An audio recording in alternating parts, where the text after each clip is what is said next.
আসসালামু আলাইকুম। আর্নিংস নেটওয়ার্কের পক্ষ থেকে আমি রাব্বানি আপনাদের সকলকে জানাই স্বাগতম। আশা করি আপনারা ভালো আছেন এবং সুস্থ আছেন।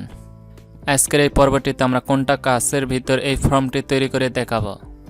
সো আর কথা না বাড়িয়ে চলুন মূল ভিডিওটি শুরু করা যাক।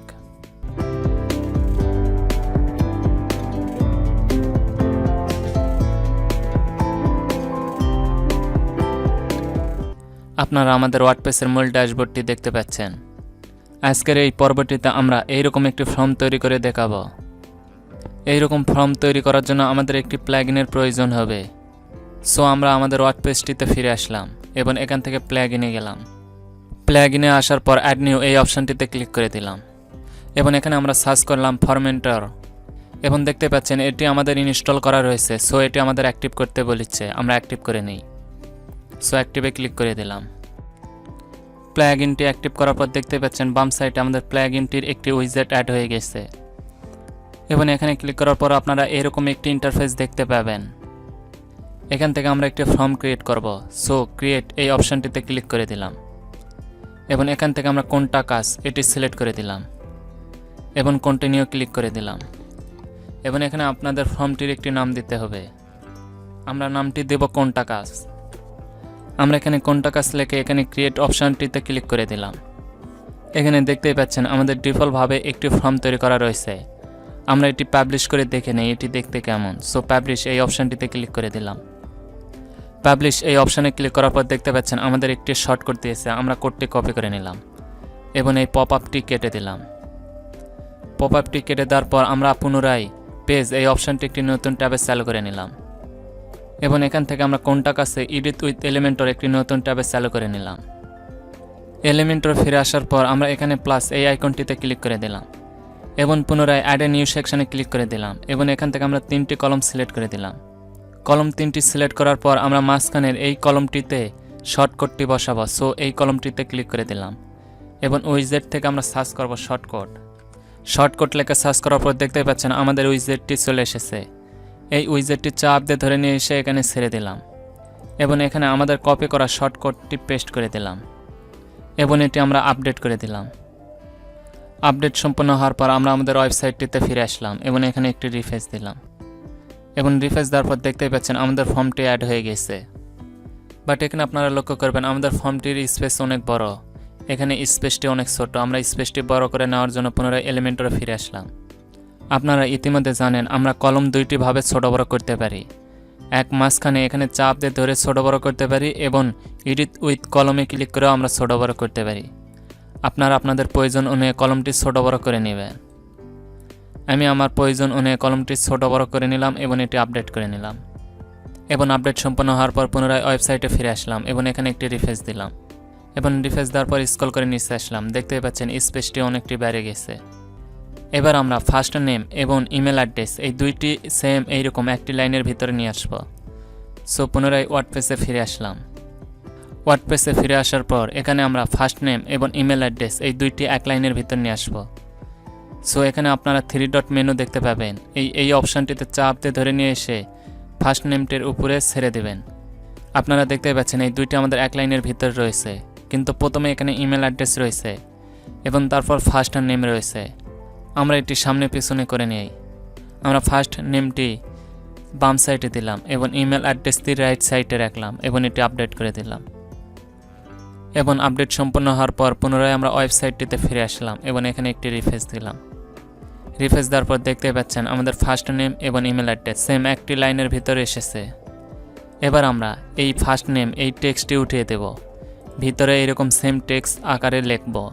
সো সেম আমরা একই ডিজাইন করার জন্য পুনরায় ওয়ার্ডপ্রেসে ফিরে আসলাম এবং প্রথমে আমরা ফার্স্ট নেম এই টেক্সটটি এডিট করব। সো এখানে আপনারা সেটিংয়ের একটি আইকন দেখতে পাবেন, এই আইকনটিতে ক্লিক করে দেবেন এবং এরপর দেখতে পাচ্ছেন এডিট ফিল্ড এই অপশানটিতে ক্লিক করে দেবেন। তারপর এখানে প্রথমে রয়েছে লেবেল। সো আমরা লেবেল এই টেক্সটটি উঠিয়ে দিলাম এবং এখানে লেবেলের পাশে রয়েছে প্লেস হোল্ডার। আমরা এই টেক্সটটির উপরে ক্লিক করে দিলাম এবং এই ডিফল্ট টেক্সটটি কেটে দিলাম। এখানে আমরা নেম হ্যাশট্যাগ দিলাম এবং এটি আমরা অ্যাপ্লাই করে দিলাম এবং অ্যাপ্লাই করার পর পুনরায় এটি আমরা আপডেট করে দিলাম এবং আপডেট সম্পন্ন হওয়ার পর পুনরায় আমরা ওয়েবসাইটে ফিরে আসলাম এবং এখানে একটি রিফ্রেশ দিলাম রিফ্রেশ দেওয়ার পর দেখতে পাচ্ছেন এখানে আমাদের উপরের লেভেল নেমটি উঠে গেছে এবং ভিতরে প্লেস হোল্ডারটি নেম এই অপশানটি দেখাচ্ছে। সেম একইভাবে আমরা সকলগুলোর টেক্সট উঠিয়ে দেবো এবং ভিতরে প্লেস হোল্ডার দেব। সো পুনরায় আমরা ওয়ার্ডপ্রেসে ফিরে আসলাম এবং এবার আমরা ইমেল অ্যাড্রেসটি চেঞ্জ করে দেবো। সো এডিট এই অপশানটিতে ক্লিক করে দিলাম এবং এখান থেকে আমরা লেভেল এই টেক্সটটি উঠিয়ে দিলাম এবং এখানে আমরা দিব ইমেল স্টার দিয়ে এটিও অ্যাপ্লাই করে দিলাম। এবার আমরা এখান থেকে ফোন নাম্বার এই অপশানটি ডিলিট করে দেব। সো এখানে আমরা সেটিং এই অপশানটিতে ক্লিক করে দিলাম এবং ডিলিট এই অপশানটিতে ক্লিক করে দিলাম এবং পুনরায় আমরা ডিলিট এই অপশানটিতে ক্লিক করে দিলাম। দেখতেই পাচ্ছেন আমাদের ফোন নাম্বার এই অপশানটি ডিলিট হয়ে গেছে। এবার আমরা এখানে সাবজেক্ট এই অপশানটি অ্যাড করব। নতুন অপশানটি অ্যাড করার জন্য আপনারা এখানে দেখতে পাচ্ছেন ইনসাইড ফিল্ড এই অপশানটিতে ক্লিক করে দেবেন এবং এখানে আপনাদের সামনে এরকম একটি পপ আপ পেজ ওপেন হবে। এখান থেকে আপনারা আপনাদের প্রয়োজন অনুযায়ী বক্সটি সিলেক্ট করে দিতে পারবেন। যদি আপনাদের নেমের প্রয়োজন হয় আপনারা এখানে নেম এই অপশানটিতে ক্লিক করে দিবেন, ইমেলের প্রয়োজন হলে ইমেল এই অপশানটিতে ক্লিক করে দিবেন, ফোন নাম্বারের প্রয়োজন হলে ফোন নাম্বার, অ্যাড্রেসের প্রয়োজন হলে অ্যাড্রেস, ওয়েবসাইটের প্রয়োজন হলে ওয়েবসাইট ইত্যাদি আপনার যেটার প্রয়োজন হবে সেটি সিলেক্ট করে দেবেন।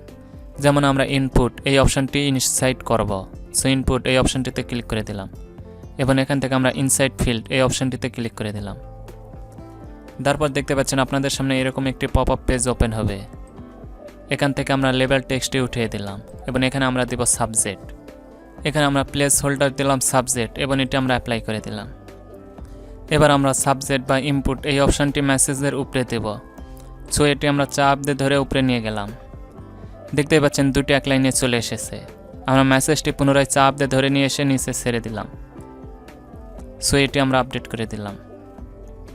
আপডেট সম্পূর্ণ হওয়ার পর আমরা পুনরায় আমাদের ওয়েবসাইটে ফিরে আসলাম এবং এখানে একটি রিফ্রেশ দিলাম।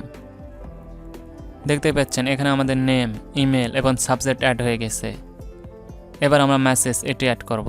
সো পুনরায় আমরা ওয়ার্ডপ্রেসে ফিরে আসলাম।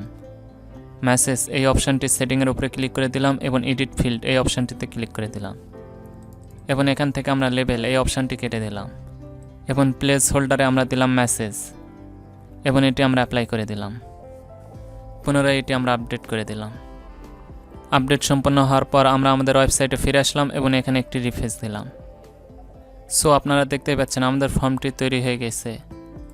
এবার আমরা ফর্ম এরিয়ার ভিতরে যে কালারটি রয়েছে এই কালারটি চেঞ্জ করে দেব এবং এখানে আপনারা লক্ষ্য করবেন এখানে আমরা হবার করলে কোনো ইফেক্ট নেই, কিন্তু এখানে হবার করলে একটি ইফেক্ট দেখা যাচ্ছে। আমরা এই ইফেক্টটিও উঠিয়ে দেব। সো পুনরায় ওয়ার্ডপ্রেসে ফিরে আসলাম এবং ওয়ার্ডপ্রেসে ফিরে আসার পর এখানে বাম সাইডে আপনারা ফিল্টারের নিচে দেখতে পাবেন অ্যাপারেন্স এই অপশানটিতে ক্লিক করে দেবেন এবং অ্যাপারেন্সে ক্লিক করার পর স্ক্রল করে নিচে আসবেন। স্ক্রল করে নিচে আসলে কালার্স নামের একটি অপশান দেখতে পাবেন এবং এখানে আপনারা আরও দুইটি অপশান দেখতে পাবেন, ইউজ ডিফল্ট কালার্স এবং কাস্টম এই অপশানটিতে ক্লিক করে দেবেন এবং এখান থেকে স্ক্রল করে নিচে আসবেন এবং নিচে আসলে এখানে দেখতে পাবেন ইনপুট অ্যান্ড টেক্সট এরিয়া এই অপশানটিতে ক্লিক করে দেবেন এবং এখানে পুনরায় স্ক্রল করে নিচে আসবেন। নিচে আসার পর এখানে দেখতে পাচ্ছেন ব্যাকগ্রাউন্ড কালার, আমরা ব্যাকগ্রাউন্ড কালার উঠিয়ে দেব। সো সিলেক্ট এই অপশানটিতে ক্লিক করে দেবেন এবং এখানে আমরা ব্যাকগ্রাউন্ড কালার দিলাম হোয়াইট এবং এটি আপডেট করে দিলাম। আপডেট সম্পন্ন হওয়ার পর আমরা আমাদের ওয়েবসাইটে ফিরে আসলাম এবং এখানে একটি রিফ্রেশ দিলাম। রিফ্রেশ দেওয়ার পর দেখতে পাচ্ছেন আমাদের ব্যাকগ্রাউন্ড কালার উঠে গেছে, কিন্তু খবর করলে ব্যাকগ্রাউন্ড কালার আসতেছে। আমরা এবার হবার ইফেক্টটি উঠিয়ে দেব। সো পুনরায় ওয়ার্ডপ্রেসে ফিরে আসলাম এবং এখান থেকে আমরা হবার এই অপশানটিতে ক্লিক করে দিলাম। হবার এই অপশানটিতে ক্লিক করার পর আমরা সর্বপ্রথম বর্ডার কালার দেব এবং আমাদের ডিফল্টভাবে যে বর্ডার কালারটি দেওয়া রয়েছে সেই বর্ডার কালারটি কপি করে নিলাম এবং হবারে আমাদের বর্ডার কালারটির উপরে এখানে পেস্ট করে দিলাম এবং এটি আমরা আপডেট করে দিলাম এবং পুনরায় সিলেক্টে ক্লিক করে দিলাম এবং সেম একইভাবে আমরা ব্যাকগ্রাউন্ড কালারে ক্লিক করে দিলাম এবং এখানে আমরা ব্যাকগ্রাউন্ড কালার দিলাম হোয়াইট এবং এটিও আপডেট করে দিলাম এবং আপডেট সম্পন্ন হওয়ার পর আমরা আমাদের ওয়েবসাইটে ফিরে আসলাম এবং এখানে একটি রিফ্রেশ দিলাম। রিফ্রেশ দেওয়ার পর দেখতে পাচ্ছেন আমাদের হবার ইফেক্ট উঠে গেছে। সো এবার আমরা হেডিং এবং এই ডিভাইডারটি অ্যাড করব। এই হেডিং এবং ডিভাইডারটি অ্যাড করার জন্য আমরা এলিমেন্টরে ফিরে আসলাম এবং এখানে স্ক্রল করে নিচে আসলাম। আপনারা যদি আগের ভিডিও দেখে থাকেন তাহলে আপনারা জানেন আমরা একটি হেডিং এবং ডিভাইডার সেভ করে রেখেছি, সেটি এবার আমরা ইনস্টল করব। সো ইনস্টল করার পূর্বে আমরা একটি সেকশন অ্যাড করব। সো প্রথমে আমরা অ্যাডের সেকশানে এই অপশানটিতে ক্লিক করে দিলাম এবং অ্যাডের নিউ সেকশানে ক্লিক করার পর আমরা অ্যাডের টেমপ্লেট এই অপশানটিতে ক্লিক করে দিলাম এবং মাই টেমপ্লেটে গেলাম এবং এখান থেকে আমরা অ্যাবাউট আস 03 এটি ইনস্টল করে নেব। সো ইনস্টলে ক্লিক করে দিলাম এবং অ্যাপ্লাই ক্লিক করে দিলাম। অ্যাপ্লাই ক্লিক করার পর দেখতেই পাচ্ছেন আমাদের হেডিং এবং ডিভাইডার অ্যাড হয়ে গেছে। প্রথমে আমরা হেডিং টেক্সটটি চেঞ্জ করব। সো পুনরায় ওয়েবসাইটে ফিরে আসলাম এবং হেডিং টেক্সটটি কপি করে নিলাম এবং পুনরায় এলিমেন্টরে ফিরে আসলাম এবং এখান থেকে আমরা হেডিং টেক্সটটি চেঞ্জ করে দিলাম এবং এর অ্যালাইনমেন্ট দেব আমরা সেন্টার। এবার আমরা ডিভাইডারের অ্যালাইনমেন্ট দেব। সো ডিভাইডারে ক্লিক করে দিলাম এবং এর অ্যালাইনমেন্ট দিলাম সেন্টার এবং এটি আমরা আপডেট করে দিলাম। আপডেট সম্পন্ন হওয়ার পর আমরা আমাদের ওয়েবসাইটে ফিরে আসলাম এবং এখানে একটি রিফ্রেশ দিলাম। রিফ্রেশ দেওয়ার পর দেখতে পাচ্ছেন আমাদের হেডিং, ডিভাইডার এবং ফর্মটি অনেক সুন্দরভাবে তৈরি হয়ে গেছে।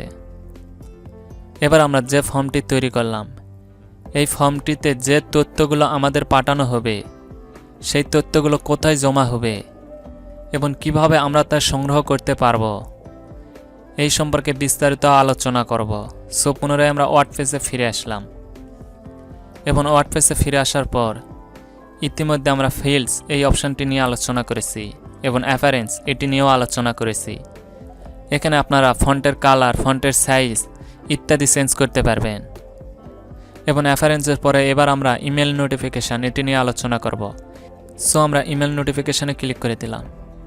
ইমেল নোটিফিকেশানে ক্লিক করার পরে স্ক্রল করে নিচে আসলে আপনারা দেখতে পাবেন এখানে দেওয়া রয়েছে অ্যাডমিন ইমেল, অর্থাৎ ওয়ার্ডপ্রেস খোলার জন্য আপনারা যে ইমেলটি ব্যবহার করেছিলেন সেই ইমেলটি দেখতে পাবেন। অর্থাৎ আপনার এখানে যদি কেউ এই তথ্যগুলো দিয়ে এই ফর্মটি পূরণ করে তাহলে এই ইমেলটিতে সেই নোটিফিকেশান যাবে বা সেই তথ্যগুলো চলে যাবে এবং সেখান থেকে আপনাদের ইমেলগুলো সংগ্রহ করতে পারবেন বা তথ্যগুলো সংগ্রহ করতে পারবেন। আশা করি আপনারা বুঝতে পেরেছেন। এছাড়াও আপনারা চাইলে এখানে নতুন অ্যাডমিন অথবা ইমেল অ্যাড করতে পারবেন। সো আশা করি আপনারা এরকম একটি সুন্দর কন্ট্যাক্ট ফর্ম তৈরি করতে পারবেন। সো আজকের ভিডিওটি আমরা এই পর্যন্তই রাখতে চাচ্ছি। নেক্সট ভিডিওটিতে আমরা দেখাবো কিভাবে আপনারা একটি ক্লায়েন্টকে ম্যানেজমেন্ট করবেন বা ক্লায়েন্টের কাজ করতে হয়। সো আজকের এই ভিডিওটি যদি আপনাদের ভালো লাগে এবং উপকারে আসে তাহলে একটি লাইক করে দাও এবং বন্ধুদের মাঝে শেয়ার করে দাও এবং যারা এখন পর্যন্ত আমার চ্যানেলটি সাবস্ক্রাইব করেনি চ্যানেলটি সাবস্ক্রাইব করে দেন এবং পাশে থাকা বেল আইকনটি বাজিয়ে দাও যাতে করে এরকম নতুন কোনো ভিডিও আপলোড করলে সাথে সাথে নোটিফিকেশন পৌঁছে যায় আপনার কাছে। এবং যারা ফেসবুক পেজ থেকে ভিডিওটি দেখতেছেন পেজটিতে একটি লাইক করে দিয়ে পাশেই থাকবেন।